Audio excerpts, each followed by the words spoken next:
नमस्ते दोस्तों, आज हम बनाएंगे मधुबनी पेंटिंग परशुराम की 10 अवतारम सीरीज से। अगर आपने बाकी सारे वीडियोस मिस कर दिए तो सारे लिंक्स डिस्क्रिप्शन बॉक्स में हैं, जहां आपको मटेरियल वगैरह सबकी जानकारी भी मिल सकती है और बाकी सारे भी लिंक्स मिल सकते हैं। इस वीडियो को आप सेम ट्यूटोरियल को आप इंग्लिश में भी देख सकते हैं सिर्फ मेरे चैनल पे, उसका भी लिंक आपको डिस्क्रिप्शन बॉक्स में मिल जाएगा। तो झट से सब्सक्राइब कीजिए और हम शुरू करेंगे A4 साइज के मोटे पेपर के साथ, जिसको मैंने एज अ बेस इस्तेमाल कर रही हूँ मैं। अगर आप चाहें तो ये मटेरियल जानकारी स्किप कर सकते हैं और 1 मिनट 22 सेकंड से ये वीडियो देख सकते हैं। तो आज हम यूज़ करने वाले हैं निब नहीं बल्कि पेन, कोई भी ब्लैक पेन, ताकि ये बिगिनर्स के लिए भी परफेक्ट रहे। निब से मैंने बहुत सारे आगे वीडियोस बनाए हैं, तो आप जाकर मेरे चैनल पे चेक कर सकते हैं। तो हम करेंगे 2 तरह का पेन इस्तेमाल। तो एक हो जाएगा थोड़ा थिक और एक थोड़ा थिन, मतलब मोटा और पतला टिप वाला। तो जो मोटा है वो 1 mm का है, जिसको हम स्केच बनाने के लिए इस्तेमाल करेंगे, और जो पतला वाला है वो बिल्कुल ऐसे फाइन लाइंस के लिए इस्तेमाल करेंगे, बारीक पैटर्न्स भरने के लिए इस्तेमाल करेंगे। वो 0.5 mm का है। उसके अलावा हमें चाहिए राउंड ब्रश कलर भरने के लिए, थोड़ा मोटा पतला 2 साइज 6 नंबर, और ये एक्रिलिक पेंट जो हम आगे भी देखेंगे कैसे करना है उन सब के साथ।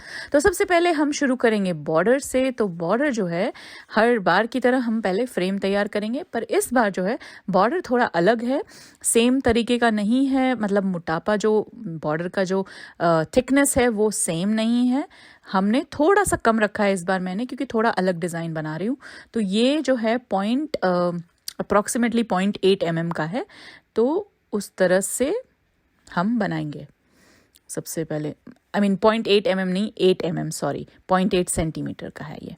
तो इस तरह से हम आज जो है सबसे पहले फ्रेम बनाएंगे, डबल लाइन वाली फ्रेम, बिल्कुल जैसे हर बार की तरह हम बनाते हैं।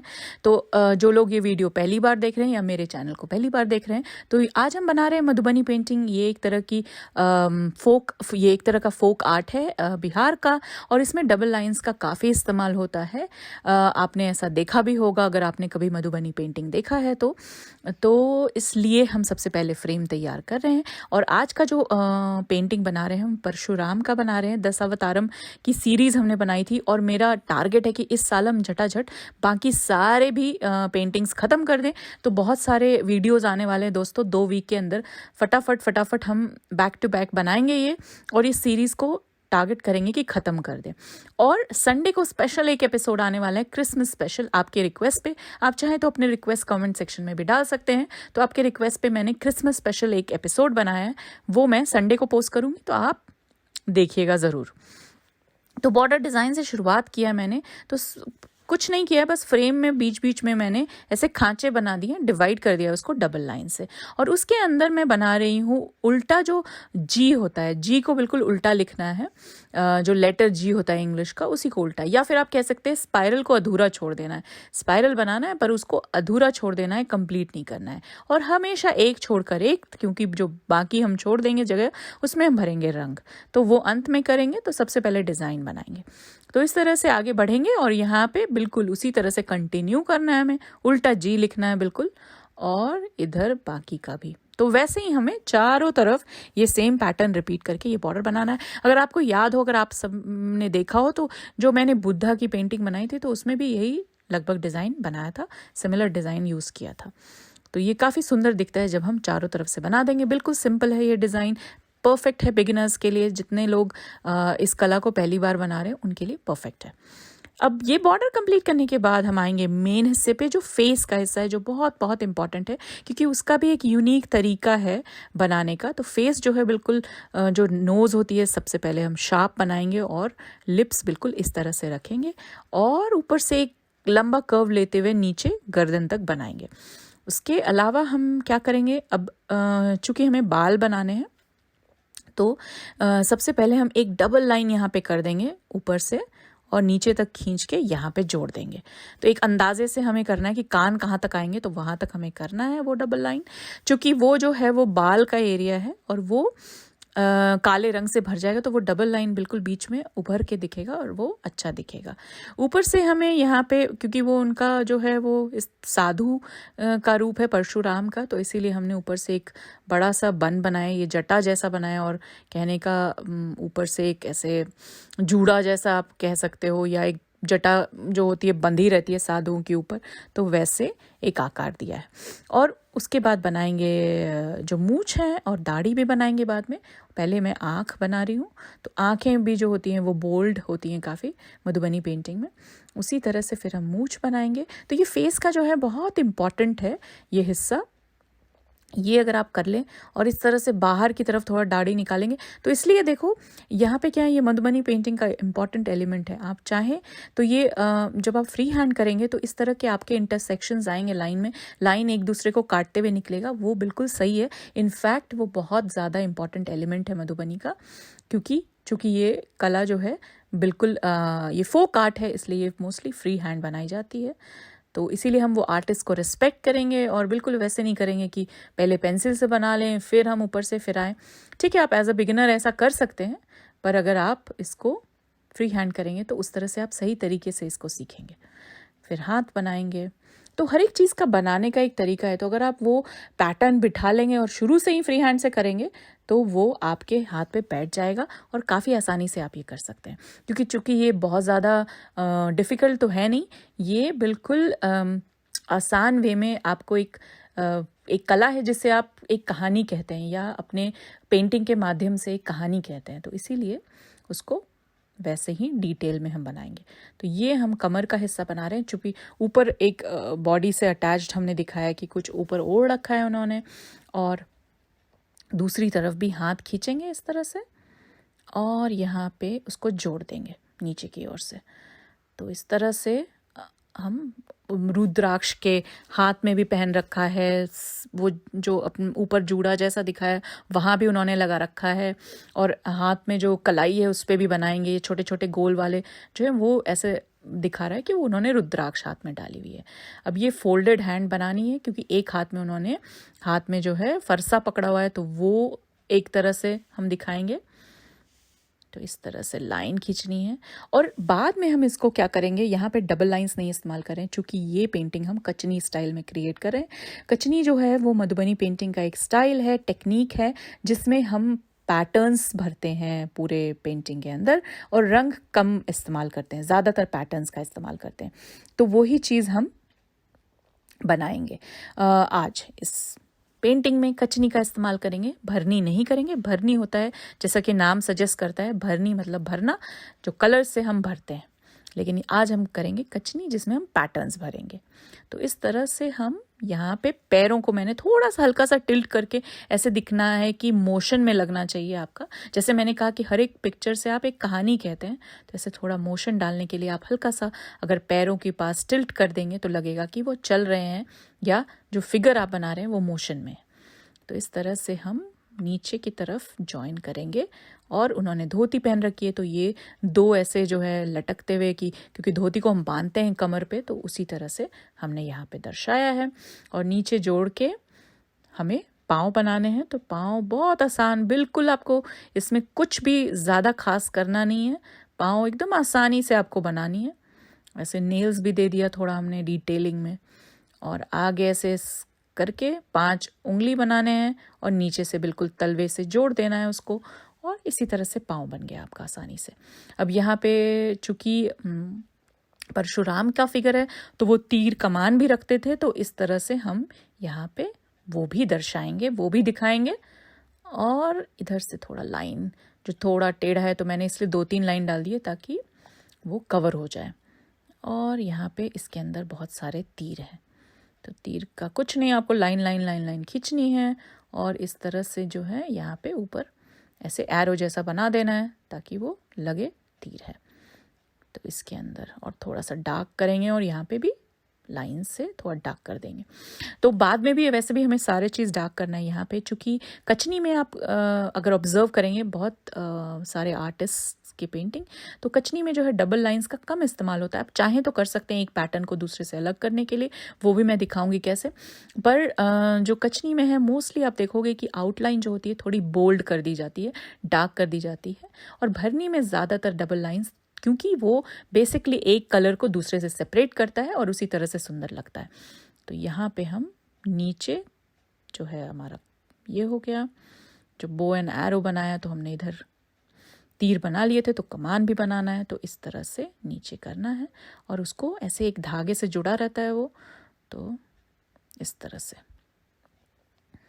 करना है हमें। अब जो है यहाँ पे थोड़ा सा हम डार्क करेंगे, जैसा मैंने कहा उसके लाइंस को बोल्ड करेंगे।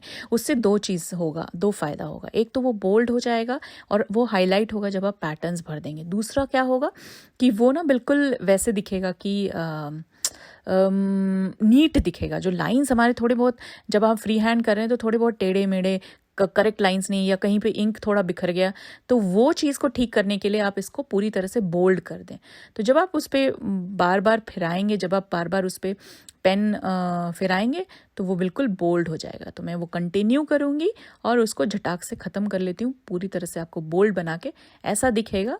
और उसके बाद हमें भरना है उसमें ब्लैक कलर। तो ब्लैक कलर हम भरते जाएंगे बालों में। तो देखो बियर्ड में भर दिया पूरी तरह से, जो दाढ़ी थे उसमें अगर अब काला रंग भर दिया तो कितना वो अलग चेंज हो गया, फेस ही अलग लगने लगा। तो इस तरह से, और वहाँ पे कोई फ़र्क नहीं पड़ा जब हमने पहले चिन वाला एरिया बना दिया था पर उसके ऊपर दाढ़ी डाली थी तो उससे कोई फ़र्क नहीं पड़ा, क्योंकि हमें ऐसे भी उसमें रंग भरना था। तो इसी तरह हम करते हैं फ्री हैंड स्केच। और ये लाइन इंटरसेक्शन उसकी आपको बिल्कुल चिंता नहीं करनी है, वो परफेक्ट है। एक बार जैसे जैसे बनता जाएगा, जैसे आपने बोल्ड किया सारे लाइंस तो परफेक्ट हो गए बिल्कुल, वो और अच्छा दिखने लगा। हमें यहाँ पे छोटे छोटे स्पाइरल्स बनाए, क्योंकि जब मैं बैकग्राउंड में आज कलर डालने वाली हूँ तो उसके लिए वो स्पाइरल देने से वो लाइन जो है, वो सिर्फ लाइन अगर रखेंगे तो वो छिप जाएगा। तो ये सब थोड़ा ध्यान देना पड़ता है, थोड़ा सोचना पड़ता है। कोई भी पेंटिंग बनाने के पहले थोड़ा सोचना पड़ता है दिमाग में कि कैसे क्या डिज़ाइन है। तो जैसा मैं कह रही थी, यहाँ हम डबल लाइंस कर रहे हैं चूँकि एक पैटर्न को दूसरे पैटर्न से सेपरेट करेगा। तो जहाँ आपके बहुत सारे लाइन इंटरसेक्ट हो रहे हैं या जहाँ पे बहुत सारे एलिमेंट्स हैं, वहाँ पे आप डाल सकते हैं ऐसे डबल लाइंस। आप चाहें तो हर जगह डाल सकते हैं, ये आपकी मर्ज़ी है। पर ज़्यादातर जो है आप पुराने आर्टिस्ट, जो मास्टर आर्टिस्ट जिसको बोलते हैं, उनके पेंटिंग्स उठा कर देखेंगे तो उसमें आपको कचनी में मोस्टली बोल्ड लाइन्स मिलेंगी। तो इस तरह से हम उसके बाद बढ़ेंगे यहाँ पे पैटर्न पे। धोती में अब हमें भरना है पैटर्न, क्योंकि हमारा बेसिक स्केच जो ढांचा है वो तैयार हो चुका है। अब हमें भरना है पैटर्न। यहाँ हम बोल्ड करेंगे इसको, लाइन को। यहाँ भी आप चाहें तो डबल लाइंस भी कर सकते हैं, पर ज़्यादा मुझे पसंद है ऐसे लाइंस डार्क करके कचनी स्टाइल में, तो इसलिए मुझे ये ज़्यादा बेटर लगता है। तो ये मैं ऐसे लाइंस बना रही हूँ। और अब आई बारी जो पतली वाली, जो बारीक जो टिप वाली पेन है उसकी, और उससे भरेंगे हम बीच में से फाइन लाइंस। ये देखो, जैसे ही हम फाइन लाइंस का काम करते हैं तो ये कितना सुंदर दिखता है। ये बहुत ही अच्छा लगता है मुझे। कचनी जो है खासकर मुझे बहुत पसंद है। बहुत ज़्यादा मेहनत है इनफैक्ट उसमें, बहुत सारे लाइंस आपको बनाने पड़ते हैं, पर बहुत ही सुंदर दिखता है वो, और काफ़ी नीट लगता है जब आप ये पूरी तरह से लाइंस भर देंगे तो इस तरह से हम आगे बढ़ते चलेंगे। और यहाँ पे कमर वाले हिस्से में जो है लाइंस करना है, बट एकदम से बहुत ज़्यादा आसपास मत रखना, क्योंकि यहाँ बनाएंगे चेक्स, तो इसलिए थोड़ा थोड़ा जगह छोड़ के और उसके बाद चेक्स। तो ये अलग पैटर्न हो गया। और यहाँ पे जब हमने डबल लाइन किया तो वो एक दूसरे से सेपरेट होके काफ़ी अच्छा दिख रहा है। तो ये हो गया। ये थोड़ा सा कंटेम्परराइज वर्जन भी है पेंटिंग्स का, तो ये भी एक अलग तरीका है बनाने का। अब बनाएंगे फिर से वापस मोटे पेन को लिया मैंने और यहाँ पे बनाया डॉटेड लाइंस। तो थोड़ा सा मोटा रखना है यहाँ पे, इसको बनाया डॉटेड लाइंस। तो दो तरह का आप कोई भी ब्लैक पेन का इस्तेमाल कर सकते हो, वाटरप्रूफ रहना चाहिए, ताकि ऐसा ना हो कि बाद में जब आप बैकग्राउंड में मैं कलर भरूं तो वो वाटर के साथ मिल जाए। तो क्योंकि वाटर बेस्ड कलर हम यूज़ करते हैं, एक्रेलिक पेंट यूज़ करते हैं, तो वैसा नहीं होना चाहिए। तो थोड़ा आप वो ध्यान रखना। बाकी आप कोई भी काला पेन इस्तेमाल कर सकते हैं, ब्लैक पेन। तो इस तरह से हम यहाँ भी डॉटेड लाइन से भरते चलेंगे फटाफट से। तो ये हो गया हमारा दो तरह का पैटर्न, नहीं इनफैक्ट तीन तरह का पैटर्न हमने भरा। ये चौथा आया इधर, तो यहाँ पे हमने ऐसे वो दिखाया है कि उन्होंने खाल पहनी हुई है, जो बाघ के खाल पहनते थे साधु, और ये ऊपर की तरफ दिखाया है। कई बार बैठने के लिए भी इस्तेमाल करते हैं, जब वो ध्यान कर रहे हैं या मेडिटेट कर रहे हैं तो उसके लिए भी इस्तेमाल होता है। तो वो ऊपर की तरफ दिखाया है। और चूंकि नीचे का बहुत भारी है तो हमें थोड़ा बैलेंस भी करना है एक दूसरे के साथ पैटर्न्स को। तो नीचे ऑलरेडी हमने बहुत ज़्यादा भारी और काफ़ी फिलिंग किया है, तो थोड़ा सा अगर हम बैलेंस करना चाहें तो थोड़ा सा इस तरह से हम कर सकते हैं कि थोड़ा हल्का बीच में, जैसे आप धोती पे ही देख लो, ऊपर चेक्स है, जो धोती का पूरा हिस्सा है उसमें भी काफ़ी भारी है, बट जो वो 2 कपड़े ऐसे निकल रहे हैं, जो बांधे हैं जिससे वो निकल रहे हैं, तो उसमें छोटे छोटे डॉट्स दिए, तो थोड़ा वाइट स्पेस है। तो ये बेसिकली वाइट और ब्लैक का मैनेजमेंट है, हाउ यू आर मैनेजिंग, ये स्पेस को कैसे आप मैनेज कर रहे हो, वो बहुत इंपॉर्टेंट है।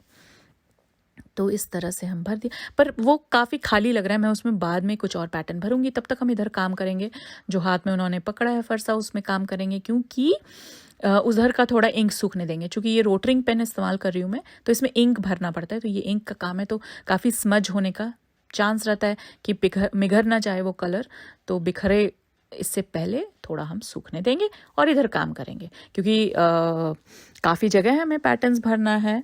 तो यहाँ पे हम करेंगे इस तरह से लाइंस बना के थोड़ा कलर कर देंगे, बोल्ड बना देंगे इसको, और उसके बाद जो बाकी का जो ऊपर का जो वाइट हिस्सा हमने छोड़ा उसमें फाइन लाइंस भरेंगे। तो लाइंस भरते ही बिल्कुल उभर जाता है आपका पेंटिंग, बहुत सुंदर दिखता है। और ये वाले हिस्से में हम करेंगे वही डॉटेड लाइंस, तो जो हमने उधर नीचे के और इस्तेमाल किया था। तो ये बेसिक पैटर्न्स है, ये छोटे मोटे जो बेसिक पैटर्न्स हैं जो कचनी में इस्तेमाल होते हैं, और आप ऑब्जर्व कर सकते हैं। आप चाहें तो काफ़ी पुराने वर्क्स आर्टिस्ट के देख सकते हैं। इनफैक्ट आप मेरे पिंटरेस्ट पे जाकर देख सकते हैं, मैं काफ़ी सेव करती हूँ, सारे ऑथेंटिक जो आर्ट वर्क्स हैं वो सेव करती हूँ, तो वहाँ भी देख सकते हैं आप। और इस तरह से हम यहाँ भी आगे बढ़ेंगे, इस यहाँ पे भी फाइन लाइंस वाले पैटर्न्स करेंगे। बीच में हमने बोल्ड किए वो लाइंस, और इधर सिर्फ उसको ऊपर नीचे उठाकर करना है, जो डायरेक्शन है चेंज करना है यहाँ लाइन का, इस तरह से वी के शेप में। आप चाहे तो मेरे इंस्टाग्राम में मुझे फॉलो कर सकते हैं, मैं स्टोरीज़ में काफ़ी सारे पुराने मास्टर आर्टिस्ट के पेंटिंग्स भी शेयर करती हूँ, वहाँ भी आप मुझे फॉलो कर सकते हैं।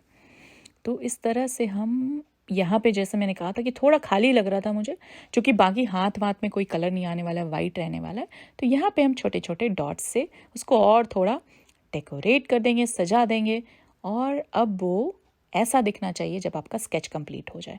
तो आप चाहें तो इस पेंटिंग को छोड़ सकते हैं ऐसे भी, लेकिन मैं थोड़ा सा अपना एक स्टाइल ऐड करती हूँ, थोड़ा एलिमेंट। इनफैक्ट अगर कहेंगे तो ये कलमकारी एलिमेंट है, क्योंकि कलमकारी में आप जनरली देखोगे कि वो पेंटिंग स्केच करने के बाद बैकग्राउंड में कलर्स रहते हैं। मधुबनी में ऐसा कम देखने को मिलता है, होता ज़रूर है, पर ये कह सकते हैं कि कलमकारी एलिमेंट एडेड है थोड़ा। तो ये थोड़ा कंटेम्परराइज्ड है, ये बिल्कुल ट्रेडिशनल वे नहीं है, पर आप चाहें तो इसको बिल्कुल छोड़ सकते हैं ऐसे ही। ये कंप्लीट हो चुका था पेंटिंग ऑलरेडी। आप चाहें तो बॉर्डर भी नहीं बनाएं, आप सिर्फ परशुराम का ऐसे बना सकते हैं, पर हम उसको थोड़ा अपना एक फ्लेवर देंगे, मैं थोड़ा अपना स्टाइल दूंगी, तो इसीलिए मैंने ये कलर भरा। तो मैंने ऑरेंज और ब्लू का इस्तेमाल किया, मैं एक्रेलिक पेंट का इस्तेमाल कर रही हूँ, जिसको मैंने थोड़ा पानी मिलाया है। ड्रॉप्स में डालिए पानी, धीरे धीरे मिलाइए उसको, बिल्कुल अच्छे से कलर को पानी के साथ मिक्स कीजिए, और एकदम ध्यान रखिए कि स्मूथ हो जाए कंसिस्टेंसी, आपके सारे पेंट अच्छे से पानी में मिल जाए, ताकि आपको एक स्मूथ कंसिस्टेंसी, आपका ब्रश अच्छे से मूव होना चाहिए जब आपके पेंट आपके ब्रश में हो। तो जब स्मूथ मूव हो रहा है तो आपका परफेक्ट कंसिस्टेंसी है। इस तरह से थोड़ा बारीकी से ध्यान देना है हमें कलर भरने के समय। चाहे तो बहुत ही पतला ब्रश इस्तेमाल कर सकते हैं आप, इस तरह से बारीकी से ध्यान से कोने कोने में हमें कलर भरना है। तो सिर्फ बैकग्राउंड में आज कलर भरेंगे। तो ये हो गया इस तरह से लगभग पेंटिंग। जो मेन हिस्सा था हमने ऑलरेडी देख लिया है, सिर्फ अब कलर भर के इसको कंप्लीट करना है। आप ज़रूर इस वीडियो को लाइक करें ताकि मैं और लोगों तक पहुंच सकूं, और अगर आपने अब तक सब्सक्राइब नहीं किया है तो सब्सक्राइब करें मेरे चैनल को, और कमेंट सेक्शन में बताएं कैसा लगा आज का ट्यूटोरियल। और जैसा मैंने कहा कि हम बैक टू बैक इस 10 अवतारम सीरीज़ को कंप्लीट करने वाले हैं, तो मेरे को आपके सपोर्ट की ज़रूरत है। तो आप ज़रूर कॉमेंट में लिखिए कि आपको कैसा लगा ये ट्यूटोरियल, और आप क्या चाहते हैं आगे न्यू ईयर में हम क्या क्या नया करें, तो ज़रूर मुझे सजेशंस दीजिए। और इसको कंप्लीट करके हम संडे को फिर मिलेंगे। संडे स्पेशल है बिल्कुल, क्योंकि उस दिन हम बनाएंगे कुछ क्रिसमस से रिलेटेड। क्रिसमस आने वाला है जल्दी, नेक्स्ट वीक आने वाला है, तो इसीलिए हम कुछ क्रिसमस से रिलेटेड बनाएंगे। वो भी किसी ने रिक्वेस्ट किया है, इनफैक्ट 2 या 3 लोगों का रिक्वेस्ट है, तो इसीलिए हम क्रिसमस स्पेशल संडे को बनाएंगे। तो ज़रूर देखिएगा मेरे चैनल को संडे को। उस दिन हम कुछ अच्छा सा सुंदर सा क्रिसमस रिलेटेड पेंटिंग बनाएंगे। तो ये लगभग ख़त्म होने वाला है और जब ये हम पूरी तरह से कलर भर देंगे तो बिल्कुल जो है पेंटिंग बिल्कुल ऐसा दिखना चाहिए आपका। थैंक यू, आप सबका बहुत बहुत धन्यवाद ये देखने के लिए। लाइक शेयर सब्सक्राइब करें और हम मिलेंगे फिर संडे को क्रिसमस थीम पेंटिंग के साथ।